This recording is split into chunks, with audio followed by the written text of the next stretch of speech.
The Conqueror's main gun, though it could only fire 2 rows of blue conical shells, and the attack range is not large, difficult to deal with the surrounding swarm of enemies. Fortunately, we have the Conqueror missile, which can launch 12 tracking bombs after the explosion to attack nearby enemies, so that the situation is not so passive. Upgrades can be made from one of 3 skills. I chose Missile Enhancement, which increases the number of missiles we have. You see, I can now fire 2 missiles at once, which greatly increases my combat power. I have to say that the difficulty of this level is really very high, and there are already a large number of giant fighters, trying to use firepower to suppress me.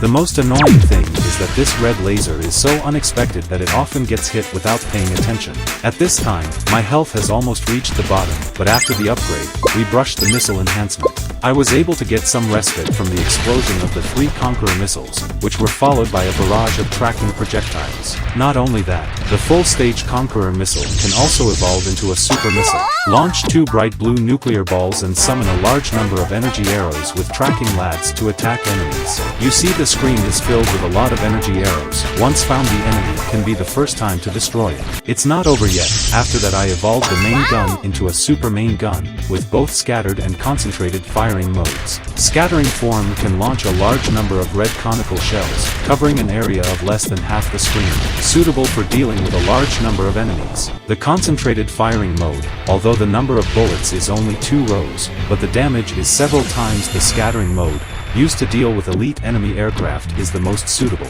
Unfortunately, the horror of the enemy is far beyond my imagination, and it is not easy to survive under the terrible barrage. But then came the ultimate boss, which became my ultimate disaster. You see, this oppressive mechanical giant. Just a few rounds of attack down, I was forced into a corner, and finally can only regret the end of the game.